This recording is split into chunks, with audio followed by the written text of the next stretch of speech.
ఏం ఘోరం ఇది నాకు అర్థం కాదు. మళ్ళీ ఈ చేసినాడు కూడా ఇప్పుడు మళ్ళీ అదే కాంగ్రెస్ పార్టీ అంతేనా? మళ్ళా పాత కాంగ్రెస్ మోపైంది, మళ్ళా కరెంటు కోతలు మోపైనాయి. వెనకాలం ఇంకేం గతి అవుతుందో మార్చి ఏప్రిల్ ఏమవుతుందో ఇంకా కరెంటు కోతలు మోపైనాయి, మంచినీళ్ళు సరికొత్తలు, అడిగే నాతులు లేడు. ఎవడన్నా గట్టిగా నిలదీసినడితే వాడిని పోలీసు నిలబట్టేయడం ఇదేనా రాజ్యం? ఇంకెవ్వడు కొట్లాడాడు, ఎవరితో కాదు, అది అబద్ధాల పంచాంగం. మళ్ళా మనమే కొట్లాడాలి అంతేనా? పక్క మాటనా ఇది? కొట్లాడదాం కదా.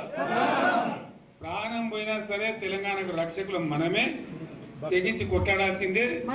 తెలంగాణ హక్కులను కొట్లాడాల్సిందే, మనమే కొట్లాడి తీరాల్సిందే అన్న రెండవ మాట లేదు. గౌరవంగా బతికింది రైతులు, ధీమా వచ్చినండి. ఆయన వాడు తులం బంగారం ఇంత, నీకు ఏంటి, నీకు బంగారం వడ్డానం పెడతాను కానీ ఆయన నమ్మి ఏమో మీ సంగతి ఎంతో చూద్దామని ఆయన వేశారు.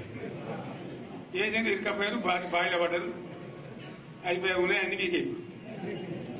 మళ్ళీ మొదటికి వచ్చానా కైలాస వాడలో పెద్ద పంపించినట్టు అయింది మళ్ళీ. అంతేకాదు, ఆలోచన లేకుండా ఎటు పడితే అటు ఎవడో ఏదో చెప్తే నమ్మి ఓట్లేస్తే ఏమైంది అనేది ఒక మంచి గుణపాఠం ఇది తెలంగాణ.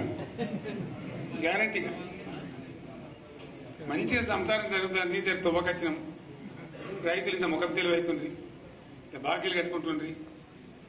ఎంతో మంది పాపం సిటీలు వేసుకుందరు, ఏదో వేసుకుందరు. రైతు బంధు పైసలు పడితే ఎంత సంతోషం ఉంటుండే. ఆయన పోయి నేను గంగ గచ్చిపోయి ఇప్పుడు వాడు ఇతడో ఏడో భగవంతుని కనుక ఇచ్చినా కూడా మోసం. ఏదో మళ్ళీ ఎలక్షన్ కోసం దానికోసం చేస్తారు తప్ప కడుపు నిండా ప్రేమను ఇచ్చేది ఇట్లే ఉంటుందా? సర్పంచ్ ఎలక్షన్ పెట్టింది సార్. మనం ఉన్నప్పుడు